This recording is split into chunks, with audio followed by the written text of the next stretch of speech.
میرے آقا کا کو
تمام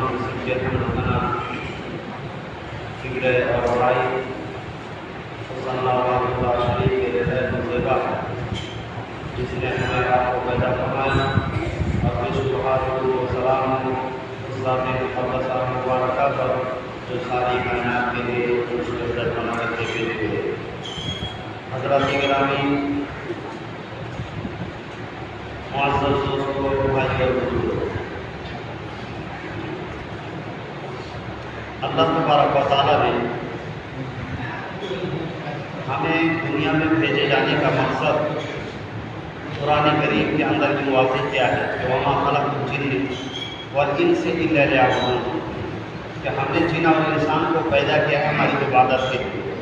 مقصد یہی ہے کہ لوگ اللہ تبارک و تعالیٰ کو پہچانے، اس کی معرفت حاصل کرے، ایک اللہ وحدہ لا شریک کی عبادت کرے۔ اور صرف یہی کرنا کہ ایک آدمی اگر اللہ تبارک و تعالیٰ کی عبادت کر لیتا ہے، 5 وقت کی نماز پڑھ لی، نماز روزہ حج زکوٰۃ کر لی، تو کیا یہ اعمال، یہ عبادت کرنا اس کو جنت میں جانے کے لیے کافی ہے؟ یہ سمجھنے کی ضرورت ہے۔ ایک آدمی نماز پڑھ رہا ہے 5 وقت کی، ہوتا ہے کہ ہم جنتی، یا دیگر کچھ نیکی کے کام کر رہے ہیں تو بول رہے ہیں کہ ہم تو جنت کے راستے میں چل رہے ہیں، عوام میں بول سکتے ہیں۔ بات یہ ہے کہ کیا یہ سب عبادت کرنے کے بعد یہ عبادت ہی ہمارے لیے کافی ہے یا ہم کو کچھ اور بھی کرنا ہے؟ تو یہاں پہ اللہ تبارک و تعالیٰ نے واضح کر دیا ہے کہ ہم اپنی عبادت کے لیے پیدا کیے، لیکن وہیں پہ اللہ تبارک و تعالیٰ نے یہ بھی ذمہ داری دی ہے کہ کنتم خیر امۃ اخرجت للناس، تم سب سے بہترین امت ہو۔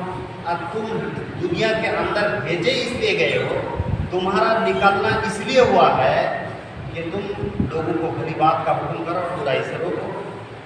مطلب یہ ہے کہ اللہ کی عبادت کے ساتھ ساتھ ہمارے لیے ضروری ہے کہ ہم لوگوں کا بھی خیال رکھیں، سماج کے اندر جو برائی ہیں ان کو ختم کرنے کی کوشش کریں، سماج کے اندر جو نیکی، جہاں پہ نیکی کا حکم کرنے کی ضرورت ہے وہاں پہ نیک کام کا ہم حکم کریں۔ تو اس طرح سے اللہ تبارک و تعالیٰ نے ہمیں اسی کام کے لیے اللہ تعالیٰ نے دنیا کے اندر بھیجا ہے۔ اللہ تبارک و تعالیٰ نے سورہ عصر میں یہ بتلا دیا کہ چار چیزیں ایسی ہیں کہ ہر ایک انسان کے اندر اگر نہ ہو تو جنت نہیں جا سکتا، ان کو کامیابی نہیں مل سکتی ہے۔ 4 چیزیں وہ علماء کے اندر بھی ہونا چاہیے، عوام کے اندر بھی ہونا چاہیے, جاہل کے اندر بھی ہونا چاہیے, ہر ایک انسان کے اندر ہونی چاہیے. اگر نہیں ہے تو جنت نہیں جا سکتا. اللہ تبارک و تعالیٰ نے فرمایا والعصر, زمانے کی قسم, عصر کی قسم. اللہ تعالیٰ نے زمانے کی قسم کھا کے ایک بہت بڑی اہم بات بتلا رہے ہیں, اس لیے اللہ تعالیٰ نے یہاں پہ قسم کھایا ہے. اللہ تعالیٰ نے آگے فرمایا ان الانسان لفی خسر, تمام انسان خسارے میں ہے, تمام انسان نقصان اٹھانے والوں میں سے ہے, تمام انسان سمجھ جائیے کہ جہنم جانے والے ہیں. لیکن اس جہنم سے, اس گھاٹے سے, اس خسارہ سے بچنے کی کوئی صورت ہے کہ تمام انسان خسارے میں ہے لیکن اس خسارے سے بچنے کی کوئی اللہ تعالیٰ نے نکات بتلائی, کوئی اصول بتلایا ہے؟ تو اللہ تعالیٰ نے 4 چیزیں بتلایا. یہ 4 چیزیں جس کے اندر ہوگا وہ کامیاب ہو گیا, وہ جنت کے اندر چلا جائے. 4 چیزیں کیا ہے؟ تو قرآن کریم اس کا جواب دیتا ہے کہ اِلَّا الَّذِينَ آمَنُوا, آپ کا ایمان اتنا ٹھوس اور مضبوط ہونا چاہیے کہ بڑے سے بڑے طوفان آنے کے بعد بھی آپ کے ایمان کے اندر ذرہ برابر بھی فرق نہیں آنی چاہیے. ایمان اتنا مضبوط اور ٹھوس ہو کہ تھوڑی سی ہوا کے جھونکے میں آپ کا ایمان اڑ نہ جائے. آج تو چند پیسوں کے لیے جب الیکشن کا ٹائم آتا ہے میرے بھائیوں تو بولتا ہے کہ ہاں تم کو ہم ووٹ دیں گے, اور اس کے ہاتھ میں 200 روپیہ پکڑا دیا, نہیں وہ آدمی خراب ہے, وہ آدمی اچھا نہیں ہے, یہی آدمی اچھا ہے, ہمیشہ میرا خیال رکھتا ہے. 200 روپئے کے لیے اپنے ایمان کو بیچ کر کے آدمی بدل جاتا ہے. ایسا بھی ہوتا ہے. آدمی کو ہونا تو یہ چاہیے تھا کہ حق اور باطل کو دیکھتا, یہ آدمی نمازی ہے, یہ آدمی اچھا ہے, ہم اس کو الیکشن میں جتائیں گے, یہ اچھا ہے آدمی ہے, یہ سماج کا کام کر سکتا ہے. لیکن ہم یہ نہیں دیکھتے 200 روپیہ جو دیا ہے, چائے جو زیادہ پلا دیا ہے وہی اچھا ہے. اسی لیے اتنا بے غیرت ہمارے جو مکھیا ہیں وہ بھی بے غیرت ہے, ہم بھی بے غیرت. وہ بھی چائے پلاتے ہیں, گھوس دیتے ہیں, اور ہم بھی گھوس کھاتے ہیں. کون ایسا آدمی ہے ہمارے سے آبادی کا کہ بھائی ٹھیک ہے ہمارا تم تمہارا چائے نہیں پئیں گے, ہم تم کو پیسہ مت دو, ہم ووٹ تمہیں کو دیں گے. ہے کسی کے اندر بل ہے کسی کے اندر نہیں ہے, کھائیں گے تب ہی دیں گے. یہ تو ہمارا ایمان ہے میرے بھائی.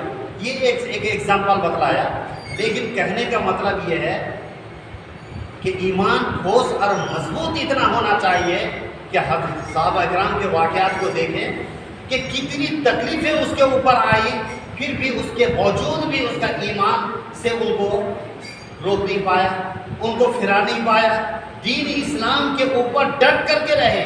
حضرت بلال رضی اللہ تعالیٰ عنہ اتنا وہ کفار نے ان کے اوپر ظلم و ستم کیے کہ اللہ کے نبی صلی اللہ علیہ وسلم کو خبر دیا کہ اللہ کے نبی بلال سسک رہا ہے. اللہ کے نبی صلی اللہ علیہ وسلم گئے اور جانے کے بعد کہا کہ اے بلال تم اللہ احد کہتے رہو اور ان ظالم کفار سے ٹکراتے رہو, لیکن اسلام سے مت پھرنا. اللہ حضرت بلال رضی اللہ تعالیٰ کہتے ہیں اللہ کے نبی میرے کو ٹکڑے ٹکڑے کر دیے جائے یا تو میرے کو چلتے ہوئے انگارے میں ڈال دیا جائے, میں اللہ احد کہتا رہوں گا, اسلام سے کبھی نہیں پھروں گا, چاہے کچھ بھی کرنا ہے یہ کفار کر دے. ایمان یہ ہے, اس طرح کا ایمان پیدا کرو اور بے غیرت انسان مت بنو. جیسے ہم بے غیرت انسان ہیں, ایمان کا سودا کرتے ہیں. جیسے آج کل وہ کتنے آدمی نماز پڑھتے بھائی, کتنے آدمی نمازی ہیں, 5 سے 6 آدمی سے اوپر نہیں جائے گا, 10 آدمی سے اوپر نہیں جائے گا اگر زیادہ سے زیادہ نماز پڑھتے. واقعہ کیا ہے, یہ جمعہ 8 دن نماز پڑھنے والے لوگ ہیں, ان کو شرم نہیں آتی, ان یہ بے غیرت لوگ نہیں کہ بات بتلائیے کہ آپ جمعہ کے دن کیوں نماز پڑھنے کے لیے آئے میرے بھائی. باتیں بہت بولنا ہے لیکن ان مختصر اوقات میں کیا بولوں اور کس کو چھوڑوں. باتیں آپ کے لیے سب چیز ساری چیزیں امپورٹنٹ ہے. بات یہ ہے کہ آپ جمعہ کے دن, یہ تو 90% 95% لوگ نماز پڑھنے کے لیے آ رہے ہیں, آخر یہ جمعہ ہی کے دن کیوں آتے ہیں میرے بھائی؟ کیا اللہ تعالیٰ کے ڈر سے آتا ہے؟ اللہ تعالیٰ کے ڈر سے نہیں آتا ہے. یہ کیوں آتا ہے؟ اور ایک بات جان کے رکھیے کہ اللہ تعالیٰ ہم جو بھی عبادت کرتے ہیں اللہ کو راضی کرنے کے لیے, اللہ کے ڈر اور خوف سے ہم نماز ادا کرتے ہیں. لیکن یہ 90% لوگ جو کبھی نماز نہیں پڑھتا ہے, صرف جمعہ کے دن مسجد بھرنے کے لیے آئے ہیں. یہ لوگ کیوں آئے ہیں آج؟ کیا نماز پڑھنے کے لیے آئے ہیں؟ اللہ کے ڈر سے آئے ہیں؟ نہیں. یہ اللہ کے ڈر سے نہیں آیا ہے، یہ سماج کو دکھانے کے لیے آیا ہے. یہ بے غیرت اور بے شرم لوگ ہیں سماج کے اندر. میرے بھائیوں، بات یہ ہے کہ آپ سماج کو دکھانے کے لیے نماز پڑھیں گے. آپ اگر بتائیے کہ آپ بولیں گے کہ نہیں میں سماج کو دکھانے کے لیے نہیں، اللہ کے واسطے نماز پڑھنے کے لیے آیا، تو اللہ کے ڈر سے آپ اگر نماز پڑھنے کے لیے آیا ہے تو اللہ کا ڈر صرف جمعہ کے دن آتا ہے. ہاں، جمعہ کا دن ہی اللہ کا ڈر آتا ہے، اور جب نماز پڑھ کے چلے گئے تو اللہ کا ڈر ختم ہو گیا. ایک ہفتے کے لیے آزاد. اللہ کے نبی صلی اللہ علیہ وسلم کے زمانے میں ایک آدمی اگر نماز عشاء اور فجر چھوڑ دیتا، کسی ایک نماز میں اگر پیچھے ہو جاتا، اس کو پرلے درجے کے پکا منافق سمجھا جاتا. اور ایک ہفتہ نماز چھوڑ کے یہ بغیر اپنے آپ کو بولتا ہے کہ پکا مسلمان، ہم مسلمان گھرانے پیدا ہوئے. اللہ کے نبی کے زمانے میں 5 وقت کی صحابی نماز پڑھ رہے. اب فجر کی نماز میں، عشاء کی نماز میں اگر پیچھے ہو گیا، ترمذی کی روایت ہے کہ صحابہ کرام کہتے ہیں کہ ہم اس کو پکا منافق سمجھتے تھے. آپ بتلاؤ کہ آپ کس درجے کے منافق ہیں؟ وہ نماز ایک وقت کی نہ چھوڑے، پیچھے ہو جائے، وہ پرلے درجے کے منافق. ایک ہفتہ نماز چھوڑ کے اب پکے مسلمان ہو گئے. تو بات یہ ہے کہ آپ نماز اللہ کے واسطے پڑھنے کے لیے نہیں آئے، یہ سماج کو دکھانے کے واسطے. اتنا کا پیسہ سردار اور منڈل جمع نہیں کریں گے، اس لیے آپ نماز پڑھنے کے لیے آئے، لیکن اللہ کے ڈر سے نماز پڑھنے کے لیے نہیں آئے. نہیں، تو یہ اللہ کا ڈر صرف جمعہ کے دن آتا ہے، اور جیسے ہی آپ چلے گئے ایک ہفتہ کے لیے آزاد ہو گئے. کس نے بتلایا؟ یہ جمعہ 8 دن نماز پڑھنے سے مسلمان نہیں ہوتا. یہ صرف کھانا پوری ہے، یہ دکھانا ہے، یہ دکھاوا ہے، یہ شیطانیت ہے اور کچھ نہیں ہے میرے بھائی. کیوں؟ اللہ کے نبی صلی اللہ علیہ وسلم نے صحیح مسلم کی روایت کے اندر بتلایا کہ من صلی یرائی فقد اشرک، جس نے دکھاوے کی نماز پڑھی اس نے شرک کیا. یہ دکھاوے کی نماز نہیں کیا. ہو سکتا ہے کہ بیوی کے ڈر سے، ماں باپ کے ڈر سے، رسم و رواج کو نبھانے کے لیے ہم جمعہ کے دن نماز پڑھنے کے لیے آ گئے. یہ ہمارے سماج جو اہل الحدیث ہے، ہم اپنے آپ کو دعویٰ کرتے کہ اہل حدیث ہم نماز پڑھتے اور عبادت کرتے. ارے اتنا نماز میں پیچھے، اتنا نماز، تھوڑا بھی شرم نہیں ہے. پڑھے لکھے لوگ بھی اسی درجے میں، اور جو جاہل ہے، جاہل عوام ہے، ان کا بھی وہی حالت ہے. تو میرے بھائیوں، کہنے کا مطلب ہے کہ میں دوسرے طرف چلا گیا. کہنے کا مطلب یہ ہے کہ ہم کو ایمان اپنے اندر اتنا مضبوط اور ٹھوس ہونی چاہیے کہ اپنے عمل کے اندر مسلم رہنا چاہیے. اپنے عمل کے اندر، عمل سے آپ کا من آیا پڑھ لیا، آپ کا من آیا چھوڑ دیا، عبادت کر لیے، نہیں بھی کیے، کوئی بات نہیں ہے. یہ اس طرح سے نہیں چلے گا میرے بھائی. اگر ایسا چلتا ہے تو مان لیجیے آپ کا ایک نوکری ہے، اور آپ روزانہ آپ کو 7 بجے جانا ہے ڈیوٹی کے لیے، نوکری کے لیے 7 بجے جانا ہے. روزانہ آپ 9 بجے جاتے ہیں، روزانہ آپ 8 بجے جاتے ہیں، 1 گھنٹہ لیٹ. بتائیے دنیا کا کوئی آدمی ہے جو آپ کو ڈیوٹی کے اندر رکھے گا؟ یہ منمانی کب تک کرتے رہیں گے اور مر جاتے ہیں، پھر بھی اس کے باوجود بھی ہم جانا چاہتے ہیں. میرے بھائیوں، اللہ بن عباس، شیخ عثیمین رحمۃ اللہ علیہ کا فتویٰ ہے کہ جو آدمی بے نمازی ہے اور اسی حالت میں مر گیا، لا یغسل ولا یکفن ولا یدفن بمقابر المسلمین، اس کو نہ غسل دو اور نہ ہی کفن پہناؤ اور نہ ہی مسلمانوں کی قبرستان میں دفن کرو، کیونکہ اس کو مسلمانوں کی قبرستان میں دفن کا کوئی حق ہی نہیں بنتا. میرے بھائی، کہنے کا مطلب یہ ہے کہ ایمان ٹھوس اور مضبوط کرو، اور یہ دکھاوا اس طرح سے نماز، روزہ، حج، زکات اس طرح کا عمل نہ کرو، بلکہ پابندی سے جنگ کر کے اپنے بال بچوں کو لے کر کے مسجد کو آباد کرنے کی کوشش کیجیے. یہ مسجد ہمارا آباد نہیں ہے میرے بھائیوں. مسجد اگر مہینوں بھر اگر کوڑا کرکٹ خراب رہتا ہے، کوئی جھاڑو دینے والا نہیں ہے. لیکن جائیے کہیں پہ، آپ مہاراشٹر میں اور کہیں دیگر جائیے، جا کر کے دیکھیے سردار منڈل آ کر کے وہی لوگ خود جھاڑو دیتے ہیں مسجد صفائی کر کے. ہم کو تو تعجب ہوا میرے بھائیوں. یہاں تو بچے بھی جیسا ویسے، بڑے ویسے، چھوٹے، سب کا حال وہی ہے. بہرحال اللہ تبارک و تعالیٰ نے سورہ عصر کے اندر بتلایا کہ 4 چیزیں ہونا ضروری ہے. اس میں سے ایک ایمان آپ کا ٹھوس اور مضبوط ہونا چاہیے. دوسری بات، آپ اعمال صالح کریں گے.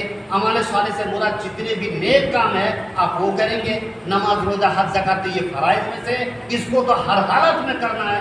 اگر نماز، روزہ، حج، زکات آپ کے اندر نہیں ہے تو میرے بھائیوں آپ مسلمان نہیں ہو سکتے.